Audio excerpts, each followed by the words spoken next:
Oke, Assalamualaikum warahmatullahi wabarakatuh. Pada kesempatan ini kita akan membahas tentang konsep kendali mutu, yang mana konsep kendali mutu ini berkaitan dengan quality control, tapi akan dibahas lebih kepada konsepnya, karena pemahaman konsep itu sangat dibutuhkan sehingga dalam mengembangkan tata kelola mutu atau dalam menerapkan segala macam aspek yang berkaitan dengan gizi, dibutuhkan pemahaman konsep yang matang sehingga pada pengaplikasiannya, pada implementasinya bisa diterapkan dengan maksimal. Nah, oke, kita langsung saja. Sebenarnya dalam laboratorium sama seperti unit-unit lain di rumah sakit ataupun di pasienkes lainnya, peran dari setiap unit itu sangatlah penting dalam memberikan pelayanan kepada customer atau dalam hal ini adalah pasien. Nah, pengguna jasa itu sangat berhak menerima pelayanan yang terbaik. Khususnya untuk laboratorium, pengguna jasa kita atau pasien sangat berhak mendapatkan hasil yang valid dari pemeriksaan laboratorium yang kita lakukan. Sehingga produk-produk yang kita keluarkan dari laboratorium itu harusnya bermutu. Produk yang tidak bermutu itu sangat berpotensi membahayakan, terutama apabila digunakan untuk penilaian atau interpretasi klinis terhadap pasien. Begitupun penginterpretasian oleh dokter. Produk yang tidak bermutu akan menyebabkan kesalahan diagnosis yang dilakukan oleh laboratorium. Untuk itu, dokter ataupun pasien yang menjadi pengguna jasa kita harus menjaga kepercayaan mereka terlebih kepada hasil laboratorium yang kita keluarkan bermutu atau tidak bermutu. Nah, ukuran dari mutu itu adalah kevalidan. Nah, di laboratorium, hasil laboratorium itu memiliki mutu yang baik, tetapi ditopang dengan cost atau harga yang tidak sedikit juga, sehingga harga dan kualitas itu sangat menentukan, saling mempengaruhi dan saling memiliki hubungan dalam aspek yang lebih penting lagi. Perlu diketahui bahwa kualitas yang jelek tentu kita akan mendapatkan harga yang lebih mahal dari kualitas itu, karena dengan kualitas yang buruk hasil pemeriksaan kita tidak bisa digaransi bahwa itu valid atau tidak valid, sehingga itu menyebabkan ada harga yang sangat besar harus dibayarkan oleh laboratorium, yakni ketidakpercayaan pasien atau konsumen kita terhadap jasa yang kita berikan. Sehingga sangat penting laboratorium untuk menggaransi mutu dari pemeriksaan atau hasil pemeriksaan yang dilakukan. Olehnya itu, quality control menjadi kendali mutu yang sangat penting untuk diterapkan di laboratorium. Karena quality control itu adalah kontrol kualitas yang digunakan pada proses pra-analitik, analitik, dan pasca-analitik untuk menjamin tingkat kepercayaan akan hasil laboratorium. Sekali lagi, ujung semua dari tindakan yang kita lakukan adalah menjamin kepercayaan konsumen atas hasil yang kita keluarkan. Lebih besar dari itu ada disebut dengan manajemen kualitas atau quality management. Tujuannya adalah untuk memverifikasi dan menjamin keseluruhan kualitas teknis. Ya, ini adalah dua aspek yang sedikit berbeda. Kalau gizi lebih kepada proses pra-analitik, analitik, dan pasca-analitik. Kalau quality management lebih kompleks dan lebih besar, yakni lebih kepada keseluruhan kualitas teknis. Karena dalam kualitas teknis itu banyak aspek dalam itu, salah satunya adalah kontrol kualitas di tahap pra-analitik, analitik, dan pasca-analitik. Jaminan mutu hasil pengujian secara umum untuk merupakan penerapan QA atau QC dalam melaksanakan pengujian dan atau pengukuran untuk mendapatkan data yang valid, sehingga ujung dari semua yang kita lakukan adalah adanya jaminan mutu atau quality assurance yang kita berikan kepada pasien, yang merupakan pernyataan tentang komitmen kita untuk memberikan hasil pengujian yang valid. Untuk menggaransi itu, untuk memberikan jaminan itu, tentunya dibutuhkan data-data yang baik juga, dibutuhkan sistem-sistem yang baik juga dalam mengontrol atau mengendali mutu yang akan kita keluarkan. Sehingga quality assurance itu atau pemantapan mutu merupakan semua kegiatan yang ditujukan untuk menjamin ketelitian dan ketepatan. Ending dari kepercayaan itu adalah ketelitian dan ketepatan hasil pemeriksaan laboratorium yang kita lakukan. Sehingga dalam hal ini, untuk menggaransi ketelitian dan ketepatan hasil itu, ada beberapa kegiatan yang harus kita lakukan dalam quality assurance.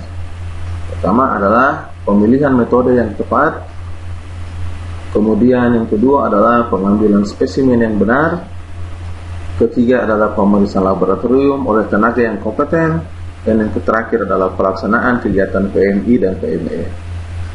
Keempat hal ini adalah hal-hal yang harus kita perhatikan dalam menggaransi atau memantapkan mutu laboratorium kita, sehingga ketelitian dan ketepatan hasil pemeriksaan dapat kita capai.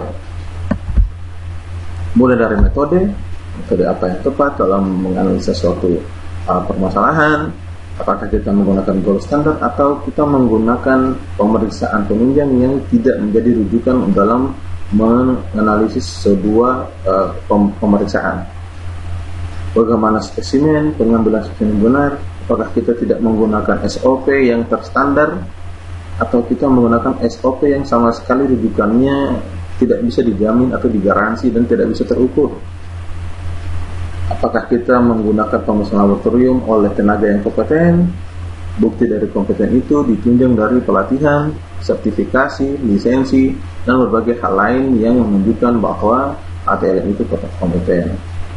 Secara sederhananya, kompeten itu diukur dari kepemilikan STR, dan kompetensi akan diperdalam atau dikembangkan lagi lebih kuat dengan pelatihan-pelatihan yang diberikan kepada tenaganya. Begitupun yang terakhir dengan pelaksanaan pemantapan mutu internal dan pemantapan mutu eksternal untuk memastikan dan menggaransi bahwa setiap tahapan yang terjadi di laboratorium itu akan menuju kepada hasil kevalidan hasil yang ditopang dengan ketelitian dan ketepatan hasil yang keluar. Nah, di mana letak masing-masing quality tadi? Seperti inilah gambaran dari sistem kendali mutu. Skop yang lebih besar itu ada di QMS atau Quality Management System, di mana Quality Management System ini merupakan manajemen secara menyeluruh, mulai dari rekrutmen personal, tenaganya, pemilihan tes kalibrasinya, pemilihan metode, toolsnya, pengujian yang tidak terukur, kemudian penentuan, kalibrasi, pencatatan, pelaporan, dan hal-hal lain yang berkaitan dengan manajemen dan teknikal. Jadi dia mengandung dua aspek, mengandung manajerial dan mengandung teknis. Skop yang lebih kecil dari QMS itu adalah QA. QA itu adalah quality assurance yang bergantung atau terdiri dari bagaimana kita mengukur atau mengevaluasi dan monitoring kit pemeriksaan kita, bagaimana kita menggunakan referensi uji, kita menggunakan apakah ada program quality control kita, apakah kita punya strategi dalam pengembangan lab kita, apakah kita punya pedoman dalam menyelesaikan troubleshooting permasalahan yang ada, apakah ada pelatihan yang berkaitan dengan troubleshooting yang dilakukan oleh lab kita, apakah kita punya jejaring dalam laboratorium kita dalam mengelola dan menyusun itu. Skop yang lebih kecil adalah QC, Quality Control. Quality Control ini ada dua aspek yang sangat penting, yakni dikenal dengan Internal Quality Control, yang kedua adalah External Quality Control. Nah, pokok bahasan kita itu ada di KISI, ada di skop yang lebih kecil yang merupakan bagian terintegrasi dari QA dan bagian lebih besar dari QMS. Sehingga untuk pertemuan selanjutnya kita akan membahas tentang KISI. Ruang yang lebih kecil dari itu tidak membahas soal kit evaluasi monitoring, tidak membahas soal troubleshooting training, tidak membahas soal personal, tetapi lebih fokus kepada internal KISI dan eksternal KISI. Bagaimana kita melakukan kendali mutu secara internal dan kendali mutu secara eksternal. Untuk itu, yang pertama adalah PMI atau pemantapan mutu internal atau quality control internal. Nah, kegiatan ini merupakan kegiatan pencegahan, pengawasan secara terus-menerus, rutin dan teratur. Jadi sekali lagi ini merupakan kegiatan pencegahan dan pengawasan secara terus-menerus, dilakukan rutin dan teratur. Ya, jadi berbicara soal quality control itu tidak dilakukan hanya ketika akreditasi, hanya ketika proses akreditasi dilakukan, hanya ketika proses penilaian eksternal dilakukan, tetapi kegiatan quality control internal atau pemantauan mutu internal itu dilakukan terus-menerus, rutin dan teratur. Dilakukannya di 3 tahap, hanya kepada pra-analitik, analitik dan pasca analitik. Nah, untuk pra-analitik, karena ini adalah kendali mutu, maka semua aspek yang dilakukan dalam pra-analitik kita harus menggaransi bahwa setiap kegiatan yang ada di pra-analitik kita bisa mengontrol setiap kesalahan-kesalahan yang berpotensi mengganggu hasil pemeriksaan. Contoh mulai dari tahap persiapan pasien, kemudian ketepatan pengambilan sampel, dan kita harus memeriksa persiapan pemeriksaan seperti wadah, reagen, tenaga, dan prosedur atau metode. Di tahap ini adalah unit-unit yang memiliki potensi kesalahan yang bisa saja terjadi pada saat kita melakukan pemeriksaan terhadap sebuah atau seorang pasien, sehingga kita harus bisa mengontrol setiap potensi kesalahan yang ada di situ. Misalkan di persiapan pasien, apakah kita menanyakan kepada pasien apa yang sudah dilakukan? Apakah kita menanyakan, apakah kita punya form untuk mengidentifikasi atau menilai atau mencatat persiapan pasien atau apa yang dilakukan pasien sebelum kita melakukan pemeriksaan. Begitupun dengan ketepatan pengambilan sampel, begitupun dengan persiapan pemeriksaan dari wadah, reagen, tenaga, kemudian prosedur dan metode. Di tahap analitik ini berkaitan dengan mengolah spesimen. Apakah pengolahan spesimen kita sudah sesuai dengan SPO? Apakah kita sudah memiliki SPO yang ada dan kita sudah menerapkan dengan baik? Apakah alat kita sudah direkalibrasi peralatannya dengan benar? Ataukah dilakukan kalibrasi sesuai dengan periodenya? Ataukah kita tidak punya aturan baku kapan alat ini harus dikalibrasi? Ataukah kita tidak punya perencanaan dalam memanage alat-alat kita, kapan waktu alat itu harus dikalibrasi? Nah, tentunya itu harus diperhatikan. Begitupun dengan memvalidasi metode, begitupun dengan pada saat pengukuran spesimen, begitupun dengan pada saat perhitungan hasil. Dari semua ini hal-hal yang harus kita perhatikan. Apakah semua bisa diukur, ataukah semua tidak bisa kita ukur atau tidak bisa kita kendalikan? Ya. Yang ketiga adalah di pasca analitik, di pencatatan, di pelaporan dan interpretasi hasil. Di tahap ini sedikit simpel, tetapi jika ini terjadi di tahap akhir, tahap pra-analitik dan analitik sudah benar, tapi pasca analitik diajukan, ini sama saja kita akan mengaburkan setiap kebenaran atau kevalidan dari tahap pra-analitik dan analitik, sehingga hasil yang kita keluarkan memang sama sekali tidak bisa dipercaya oleh pasien atau konsumen. Karena kalau pencatatan yang salah karena human error atau pelaporan yang salah atau secara interpretasi hasil itu akan menyebabkan penilaian hasil kita tidak valid. Sehingga pada perkembangan teknologi saat ini, untuk pasca analitik dan pra analitik, untuk mengeliminasi semua aspek clerical error atau aspek-aspek teknis, aspek non teknis yang bisa yang menyumbangkan kesalahan atau menyumbangkan potensi untuk membuat hasil kita tidak valid, itu semua sudah bisa di backup dengan kecanggihan IT saat ini.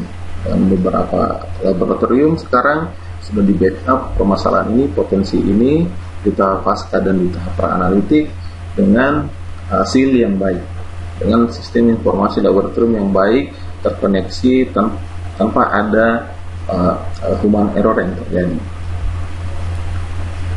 Nah, karena di pra-analitik dan pasca-analitik sudah diukur, sudah dibantu dengan hasil yang baik,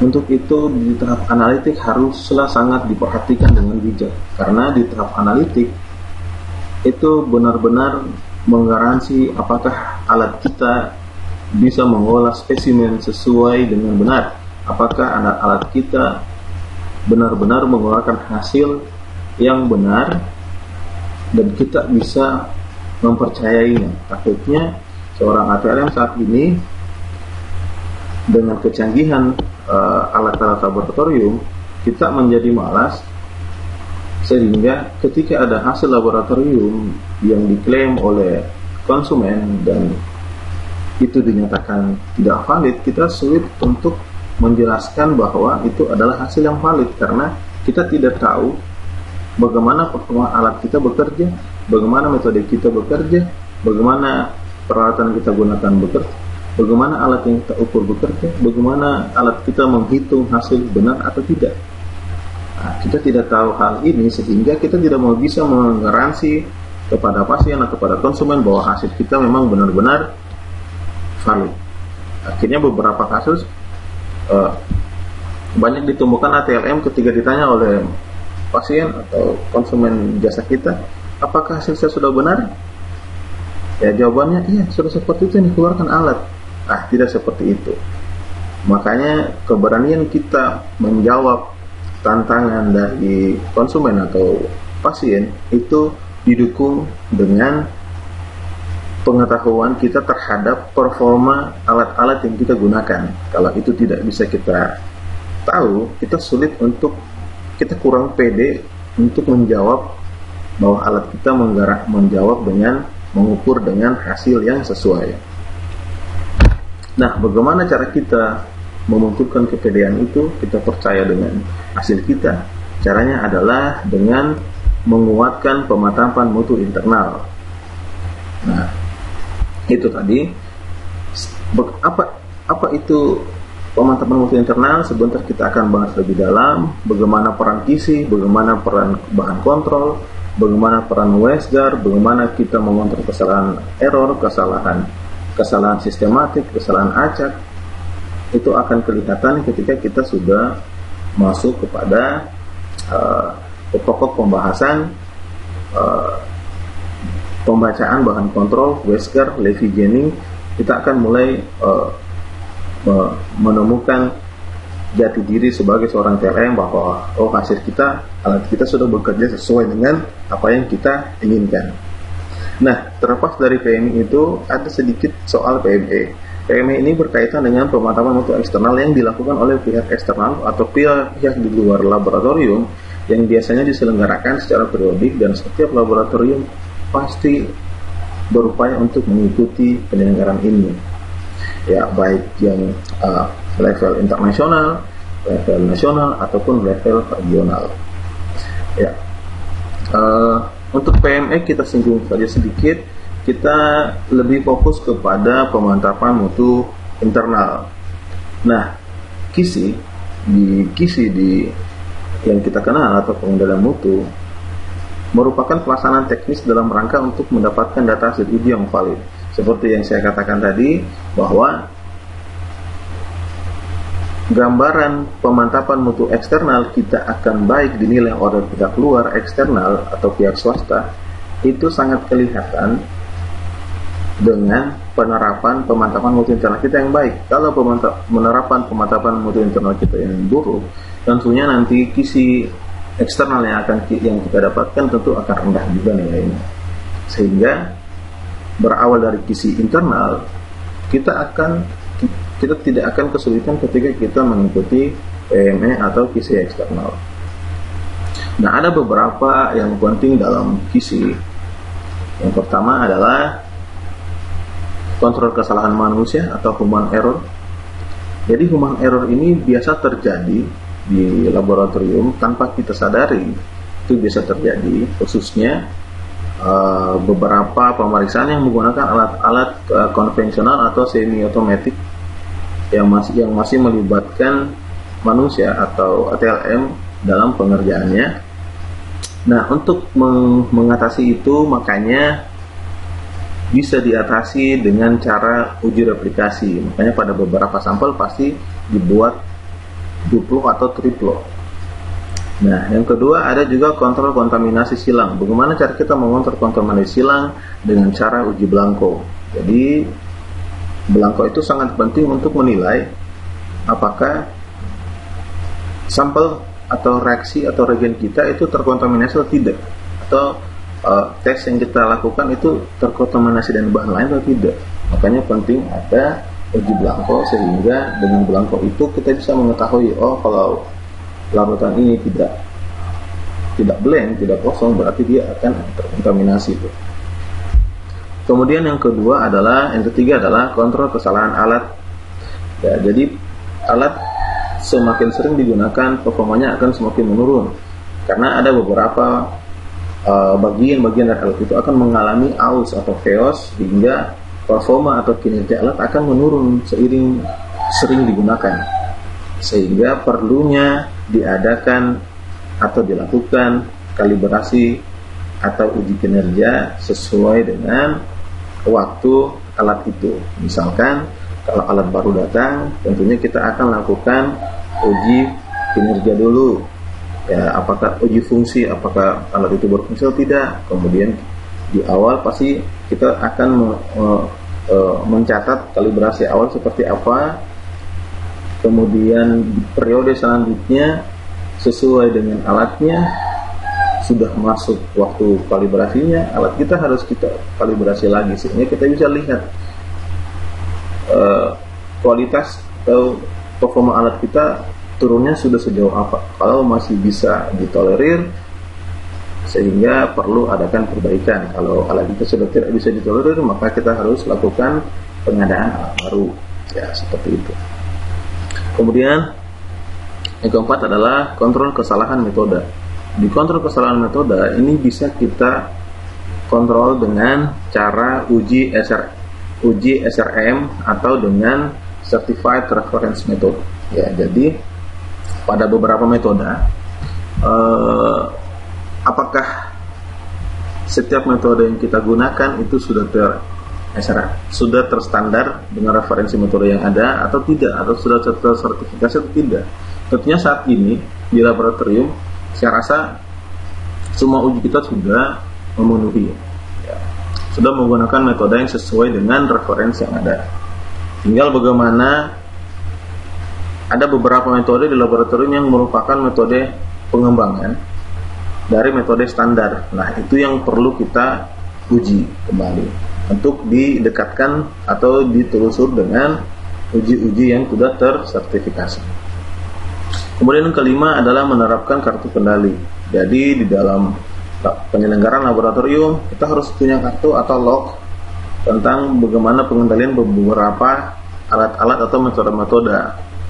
Contoh misalkan yang paling kecil saja, apakah kita sudah memiliki kartu kontrol atau kartu kendali suhu ruangan yang diukur tiap hari. Ya, misalkan untuk penyimpanan regen, ya, karena perubahan suhu terhadap penyimpanan regen tentu itu akan mempengaruhi, sehingga perlu adanya pengontrolan setiap hari dan pencatatan di kartu kendali itu. suhunya berapa, sehingga pada kasus-kasus tertentu, pada keadaan tertentu kita temukan suhunya tidak sesuai dengan persyaratannya, itu menjadi warning kita ketika kita mendapatkan hasil pemeriksaan kita bermasalah, ya.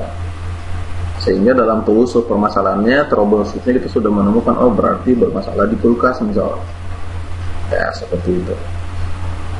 Kemudian yang keenam adalah menentukan batas deteksi metode, ya.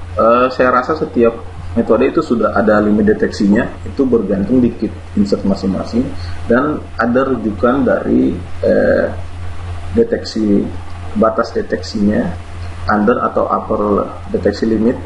Itu sudah banyak referensi, bisa saja diambil dari reagen kit yang kita gunakan. Kemudian menentukan ketidakpastian pengukuran. Nah, pengukuran di laboratorium dari 100% kemungkinan benar, ya, hampir kita tidak akan menemukan alat atau pengukuran yang bisa mengukur 100% kemungkinan benar, ya, paling tidak mungkin 99, sekian. Nah, kita harus bisa menentukan ketidakpastian pengukuran itu di luar dari batas error yang terjadi. Nah, di KISI kita akan bisa melihat setiap parameter atau pengukuran yang kita gunakan, itu batas ketidakpastian pengukurannya sampai di batas berapa. Misalkan ketika beberapa alat dengan konsentrasi yang sangat tinggi, dia tidak bisa mengukur dengan konsentrasi yang sangat tinggi, sehingga alat itu akan membaca error, ya, misal seperti itu. Begitupun kalau konsentrasinya sangat rendah, beberapa alat tidak bisa mengukur konsentrasi kalau konsentrasinya sangat rendah. Nah, itu yang harus kita tentukan sesuai dengan metode dan alat yang kita gunakan. Nah, pada prinsipnya, pada pelaksanaan KISI internal itu ada 3 aspek yang sangat penting. Yang pertama adalah penggunaan serum kontrol, yang kedua adalah uji ketelitian, yang ketiga adalah uji ketepatan.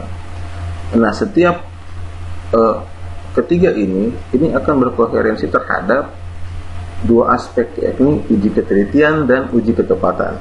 Nah, uji ketelitian dan uji ketepatan ini haruslah memiliki bahan kontrol. Nanti kita akan bahas bahan-bahan kontrol apa saja, persyaratan bahan kontrol apa saja yang dibolehkan di laboratorium. Ya, nanti kita akan bahas di pertemuan selanjutnya. Di sini kita akan coba perlihatkan secara gambaran umum dulu, sehingga nanti ada pemahaman secara konsep apa-apa saja yang terjadi di KISI. Nah, untuk uji ketelitian, seperti kemarin sudah dijelaskan soal presisi teliti, itu pasti menggunakan bahan kontrol, boleh menggunakan bahan kontrol yang tidak diketahui nilainya atau bahan kontrol unassigned. Ya, sedangkan uji ketepatan atau uji akurasi itu haruslah menggunakan bahan kontrol yang diketahui nilainya atau diketahui CV-nya, true value-nya kemarin. Sehingga dari kedua uji ini, uji ketelitian dan uji ketepatan, ini memiliki rule-nya masing-masing. Uji ketelitian haruslah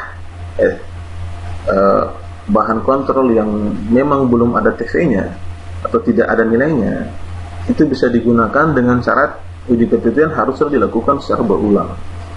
Ya, sedangkan uji ketepatan itu harus menggunakan bahan kontrol yang ada nilainya, ya, yang memiliki true value, sehingga bisa diukur bias atau akurasinya sebesar apa.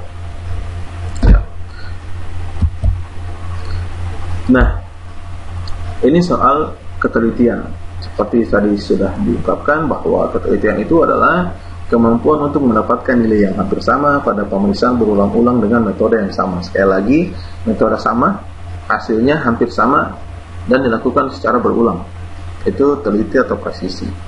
Sedangkan tepat adalah kemampuan untuk mendapatkan nilai benar yang diinginkan sesuai dengan nilai yang sebenarnya. Itu disebut dengan tepat dan akurasi.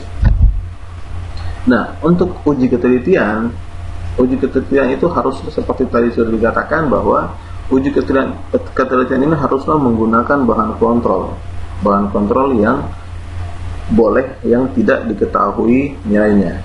Kalaupun menggunakan bahan kontrol yang diketahui nilainya tidak masalah, tetapi yang menjadi acuan bukanlah nilainya, tetapi kedekatan pengukuran. Sehingga semakin dekat pengukuran yang dilakukan secara berulang, maka alat itu semakin kuat telitinya. Nah, bagaimana caranya? Kita melakukan pemeriksaan, kita melakukan pemeriksaan terhadap bahan kontrol itu sebanyak 20-25 kali. Biasanya dilakukan di laboratorium itu 20-25 hari kerja. Tiap hari diukur, hari ini diukur, dicatat berapa nilainya bahan kontrolnya, besok diukur, dicatat berapa nilainya, dan setelah diukur sampai 25 hari kerja, lalu nilai dari 25 pengukuran itu nilainya dihitung rata-ratanya, dihitung SD-nya, dan dihitung CV-nya. Nah, seperti yang kita singgung sebelumnya, ini akan berkaitan dengan kisi statistik. Ya, jadi kita akan melakukan perhitungan secara statistik mulai dari rata-rata, SD, dan CV. Kemudian hasil yang diperoleh itu, rata-rata, SD, dan CV itu kemudian dibuat grafik, diplot ke grafik Lafay-Jennings.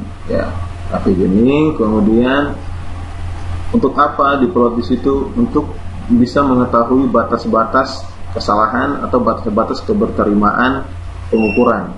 Ya, batas peringatan kalau nilai minimnya itu plus minus 2 SD, sedangkan batas kontrolnya kalau plus minusnya 3 SD. Nah, di uji ketelitian ini nanti kita akan lihat peran SD itu akan berkaitan dengan aturan-aturan Westgar. Jadi dari Lafay-Jennings, jadi grafik ini, ya, dari grafik ini adalah grafik LG atau Lafay-Jennings. Kita akan belajar buat ini nanti dari grafik ini kita akan coba menilai apakah dia batas peringatan hasilnya atau dia batas kontrol.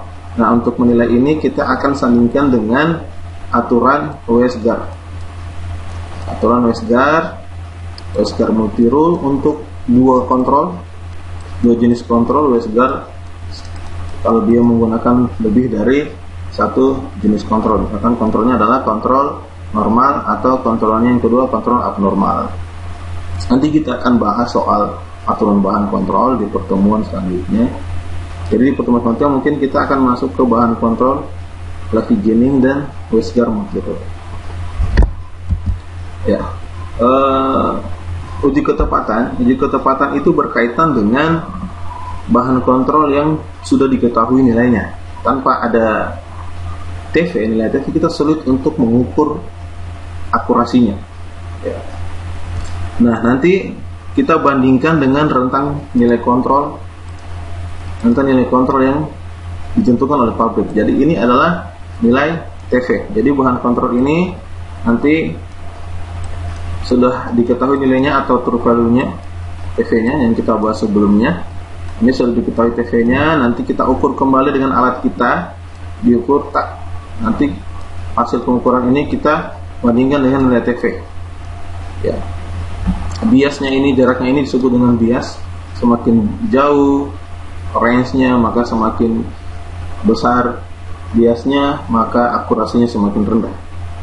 Ya, semakin jauh dari nilai TV, biasnya semakin besar, sehingga akurasinya semakin rendah. Ya. Kesalahan yang bisa terjadi pada ini jika ditemukan kasus seperti itu, atau alatnya tidak tepat, pengukuran alat tidak tepat pada kasus sebaliknya itu, kesalahan terjadi biasanya karena disebabkan kesalahan alat. Mungkin alatnya lagi bermasalah, reagennya atau prosedur yang kita lakukan, atau bahan kontrol itu sendiri. Jadi keempat ini yang menjadi dasar kita untuk mengidentifikasi kesalahan. Kira-kira yang mana nih yang salah? Apakah alatnya, reagennya, cara kerjanya, atau bahan kontrolnya? Ya, jadi menjadi ATLM itu tidak hanya asal baca kontrol, in kontrol, terus sudah selesai. Tapi kita harus paham juga kalau dia out of control, ya, atau alatnya tidak akurat, ya, kita harus juga berpikir nih, oh mungkin alatnya yang rusak, oh mungkin regennya atau cara kerjanya atau bahan kontrol sendiri. Sehingga dari kita mengetahui 4 ini kita bisa memikirkan kira-kira tindakan apa yang tepat untuk mengatasi masalah itu. Nah, ini adalah WestGuard Multi Rule System. Ya, jadi di aturan WestGuard ini ada namanya 1-2S, satu kontrol di luar, ini aturan. Jadi ini akan menjadi guideline kita dalam menilai bahan kontrol yang sudah dibaca tadi. Ya. Aturan pertama 1-2S.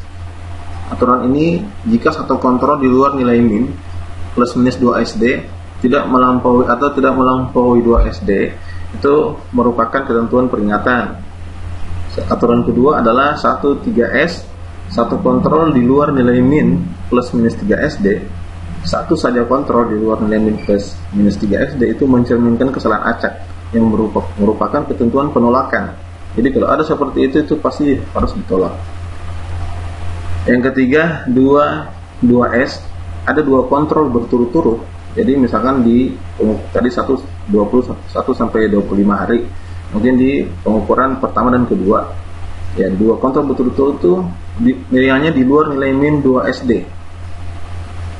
Nah, ataupun dia berbeda level, kayak tadi saya bilang misalkan dia multi rule, ya berarti dia menggunakan pembacaan 2 bahan kontrol yang normal abnormal.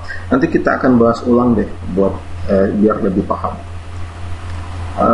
Itu berada di nilai min plus minus 2 SD mencerminkan kesalahan penolakan. Kemudian aturan keempat adalah R4S, satu kontrol di luar nilai min plus minus 2 SD dan satu kontrol lain di luar nilai min 2 SD, atau untuk dua kontrol berturut-turut untuk menggunakan 2 jenis bahan kontrol itu mencerminkan kesalahan acak yang merupakan ketentuan penolakan. 41S, ada 4 kontrol berturut-turut nilainya di luar plus 1 SD atau min 1 SD itu mencerminkan kesalahan acak atau sistematik yang merupakan ketentuan penolakan. Yang terakhir adalah 10X atau 10 kali. Jadi seluruh kontrol berturut-turut pada satu sisi di atas atau di bawah nilai min mencerminkan kesalahan sistematik yang merupakan tindakan penolakan. Nanti kita akan bahas lebih rinci lagi pengaplikasiannya WestGuard ini. Mungkin akan lebih paham ketika kita sudah di tahap pembuatan levigening lalu menilai levigening atau bahan kontrol yang sudah dibaca, menilai dengan WestGuard. Tapi setidaknya saya tampilkan dulu di depan sehingga nanti ini sebagai pengenalan awal bahwa WestGuard itu seperti ini. Jadi dia ada rule aturannya, sehingga dari rule ini yang digunakan untuk kita menilai bagaimana keberlanjutannya. Ya, bila terjadi penolakan secara prinsip, tidak boleh melakukan pemeriksaan sampel pasien dan harus dilakukan tindakan koreksi. Ya, tindakan koreksi itu dengan tahapan langkah sebagai berikut. Yang pertama, langkahnya adalah kita ulangi kontrol pertama dengan gunakan tabung reaksi tips pipet yang berbeda. Jadi kalau terjadi kasus seperti tadi, jika terjadi ketentuan penolakan, ya ini, jika kita dapatkan nanti di poin ini, poin kedua, ketentuan penolakan, jika kita menilai hasil pembacaan bahan kontrol ada di ranah ini, ketentuan penolakan, maka kita tidak boleh melakukan pemeriksaan sampel pasien. Kita koreksi dulu tuh tahapannya. Ya, pertama baca bahan kontrol dengan menggunakan tabung reaksi, tips dan pipet yang berbeda. Jika sudah dilakukan itu, nilainya juga seperti itu belum benar juga. Kemudian kita ganti botol kontrol, jadi kita ganti botol kontrol yang lain, mungkin saja bahan kontrolnya ya. Jadi kita menerapkan aspek ini nih, mungkin saja bahan kontrolnya itu sendiri yang rusak. Tadi kita pertama melihat apakah alatnya yang salah. Mungkin tadi pipetnya yang sudah rusak, tabungnya yang sudah rusak, mungkin itu yang salah, dan cara kerja kita mungkin yang keliru. Kita ulang kembali dengan menggunakan yang lain. Kalau masih salah, barulah kita ganti bahan kontrol, tabung yang lain ya. Setelah kita ganti bahan kontrol tabung yang lain, bila belum benar juga, barulah kita harus lakukan kalibrasi atau standar yang baru ya, itu untuk menilai aspek regennya dan alatnya. Mungkin saja regen kita dengan alat kita ini sudah tidak terkalibrasi lagi, sehingga kita harus kalibrasi ya. Ganti regen, kalibrasi, ganti regen baru ya. Jika perlu dikoreksi alat, kalau alat ini memang perlu penanganan khusus ya, kita boleh melakukan teknisi alat untuk mengganti alat baru atau mengecek, mungkin saja ada dari alat itu yang part-partnya sudah aus ya.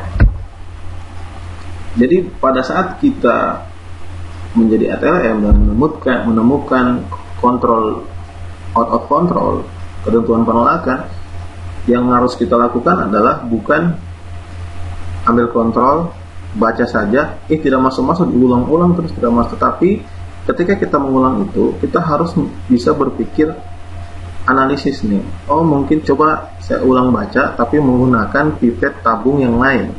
Mungkin yang saya gunakan tadi salah dan prosedurku mungkin ada yang keliru.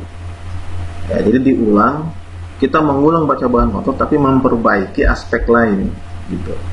Nah, setelah seperti itu ternyata belum juga, kita ulang lagi dengan mengidentifikasi mungkin ada aspek lain yang salah ya, seperti itu ya. Tidak baca kontrol tapi tidak melakukan identifikasi analisis perbaikan. Nah, itu yang keliru. Nah, sehingga kevalidan dari hasil itu bisa terukur.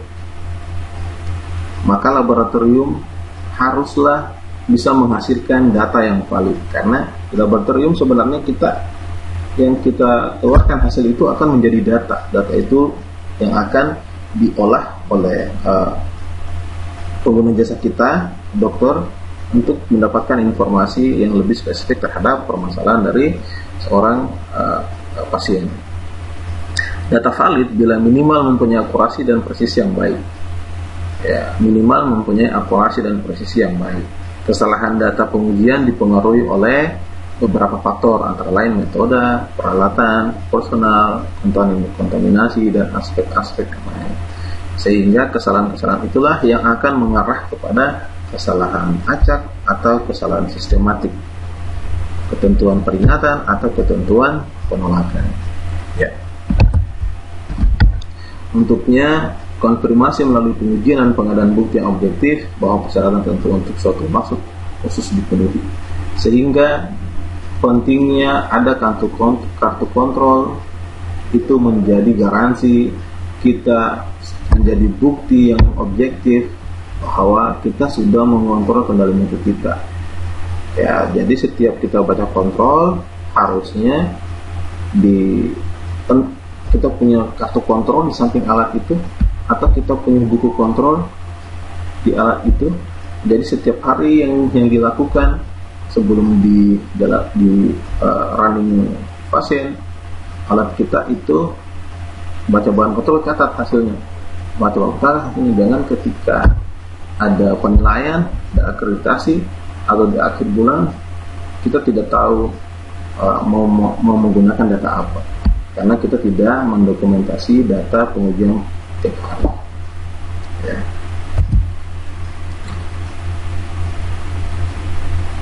Sehingga ada beberapa metode yang harus divalidasi di luar aspek yang metode yang sudah terstandar tadi. Ya, metode itu adalah metode tidak baku atau metode atau bukan metode standar, ya, bukan tersertifikasi metodenya, jadi metode rujukan. Itu harus kita validasi kembali. Kemudian yang kedua adalah metode yang dikembangkan laboratorium, metode modifikasi, gabungan dari beberapa metode atau gabungan antara metode standar dan bukan metode standar. Itu semua harus divalidasi, diukur kembali valid atau tidak metodenya dengan menggunakan teknik tadi, apakah itu sudah terukur atau sulit untuk kita ukur. Ya, seperti saya bilang tadi, bahwa validasi metode yang dapat dilakukan saat ini adalah presisi kita ulang uji kembali metode kita tadi, metode yang tidak baku, metode pengembangan, metode modifikasi, metode gabungan. Kita uji presisinya, kita uji akurasinya, kita ukur metode deteksi limitnya, kita bandingkan dengan metode standar dengan sampel yang sama, kita uji dengan metode standar berapa nilainya, dengan metode modifikasi kita berapa nilainya, kita cocokkan nilainya apakah meningkat atau tidak. Bila memungkinkan juga kita lakukan uji banding antar laboratorium, ya. Oke. Seperti itu pertemuan kita. Untuk kita tidak terlalu dalam dulu ini adalah konsep awal bagaimana kita memahami KISI. Untuk pertemuan selanjutnya, pembahasan selanjutnya, kita akan lebih spesifik kepada bahan kontrol. Ya, semoga bisa dimengerti. Jika ada yang ingin ditanyakan atau yang kurang dimengerti atau akan request pembahasan selanjutnya, silakan komentar saja, tulis di kolom komentar. Terima kasih. Kita akhiri. Wabillahi taufiq wal hidayah. Wassalamualaikum warahmatullahi wabarakatuh.